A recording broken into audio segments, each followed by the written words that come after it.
Welcome to the deep dive. We sift through the sources, the research, pull out the key insights for you.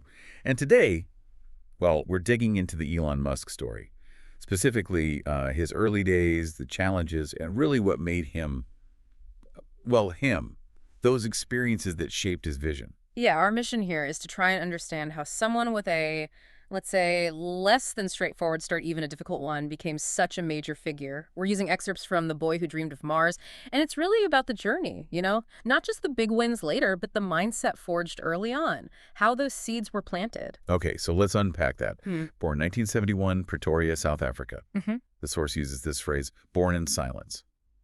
Apparently so quiet, his parents worried he might be deaf, just staring. While other kids were like playing soccer, Mm-hmm. he was inside his head, sketching rockets.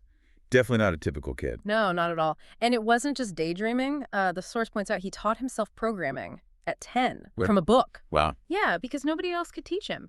And then, get this, at 12, he makes a video game space-themed and sells it for $500. The book calls it the first of many things the world would pay Elon Musk for. Most of them it didn't even know it needed yet. Kind of sets the stage, doesn't it? It really does. That self-reliance, that inner world, maybe it was needed given what came next. School sounds like it was hellish for him. The source mentions just brutal bullying, being thrown downstairs, beaten unconscious, hospitalized. This wasn't just roughhousing. Yeah, it sounds incredibly severe. Hmm. But his reaction, that's what's really striking. The source says he never complained, Hmm. never fought back with fists, only with vision. Hmm. So instead of fighting, he retreated to books, hundreds of them, sci-fi, physics, biographies. That became his armor. Building his mind while others were trying to break his body. Exactly. It really makes you think about resilience, how it's formed, not just taking hits, but channeling that energy somewhere else, building something internal. And things weren't exactly smooth at home either. His parents split up. He chose to live with his father, hoping for, I don't know, connection. Yeah, maybe. But the source says it ended up being years of silence, cruelty, and emotional distance. So hardship on multiple fronts. Right, just piling on. It really is tough to read about, but the source connects it directly. Pain became pressure, and pressure forged steel. It implies this is where that core toughness really came from. Makes you wonder, doesn't it? How much of that extreme drive comes from overcoming that kind of intense early adversity without much of a safety net? That's steel. That Yeah. seems about right. Especially thinking about his next move.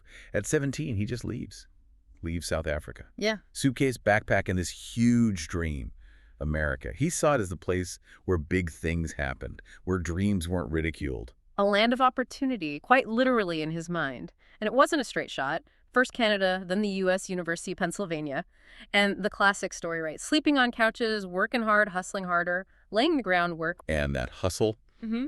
it paid off pretty quickly. Yeah. First big thing was Zip2. It was a map and directory service online. Think pre-Google Maps. Yeah. Built when the internet was, as the source says, still a whisper. Right. Early days. Sells it, makes $307 million. He's 27, a millionaire many times over. Now, what do you do? Yeah, exactly. Most people, maybe you buy a nice house, relax a bit. Right. But no, the source is clear. He bought time, the time to build again. That says so much. It really does. So next up is XX.com. Online bank, merges, becomes PayPal. PayPal gets bought by eBay. He walks away with, what, $180 million this time? Yeah, another huge payday. So now, surely, mansion, yacht, private island, that's the script. You don't think, but the source hits you with, he didn't want luxury, he wanted Mars. Just Oh, that. wow. That's the pivot. All that money, all that success wasn't the end goal. It was fuel. Fuel for something much, much bigger and much more improbable, which leads us straight into SpaceX, founded with almost every penny he had, aiming for reusable rockets, colonizing Mars. And people laughed. Mm-hmm. I mean, really laughed. NASA, the aerospace industry, pretty much the whole world thought he was nuts. Absolutely. But the source connects this back beautifully. Greatness isn't built in consensus. It's built in loneliness. It echoes that quiet kid sketching rockets, doesn't it? It totally does. And SpaceX. Man, it almost didn't make it. 3 failed launches, rockets blowing up. Yeah, the source says it nearly died 3 times. Critics were sharpening their knives. He puts everything on the line for the 4th launch. Everything. And it works. It soared. SpaceX becomes the first private company to put a rocket into orbit. History made. Right there. Incredible turnaround. But he wasn't done. Not even close. Then comes Tesla. Right. And the motivation, again, wasn't just let's sell cars. It was eliminate fossil fuels, a huge, ambitious goal.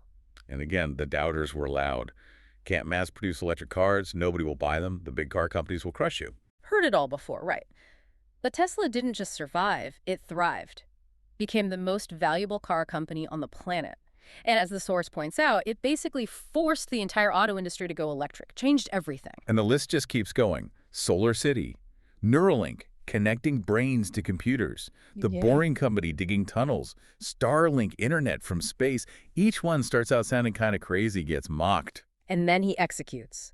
The source sums it up perfectly. Each idea wild, each execution precise, each failure fuel. That pattern is undeniable. Then, of course, there's the Twitter acquisition in 2022. Yeah. Which, let's be honest, brought chaos, controversy, and fierce opinions. Yeah, no shortage of opinions on that one. But the source frames it as him pursuing change, not necessarily approval. Which fits the mold, doesn't it? Always pushing, regardless of the immediate reaction. You certainly can't accuse him of playing it safe or seeking popularity contests. No, because fundamentally the sources argue he's a builder of rockets, of revolutions, of realities. He's not just managing wealth, he's actively trying to reshape what's possible. And look at the sheer effort involved. 100-hour weeks, sleeping on factory floors, risking his entire fortune over and over. It's all driven by this almost sci-fi belief in humanity becoming explorers of the stars.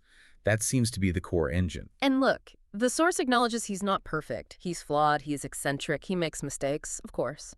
But the key difference highlighted is this. But he moves. While the world waits, tweets, and debates, Elon builds. That action-oriented ethos seems central to his impact. And you can't deny the impact. Billionaires talking seriously about Mars, that's largely him. Yeah. Electric cars everywhere. He forced the issue. Space travel feeling exciting again. Yeah. So if you take a step back, what's the big takeaway from all this? The sources really hammer home this idea. Vision is greater than fear, and maybe even more importantly, action is louder than approval. Yeah. And that final image from the source, Mm-hmm. it kind of stays with you. The lonely boy with big ideas and no voice can one day become the most influential person on the planet. Not through luck, it argues, but Yeah. because he just refused to stop believing in the impossible. So it leaves you thinking, doesn't it? After hearing this journey, what's your impossible idea? That dream you hold on to? What could you maybe start building while everyone else is just waiting?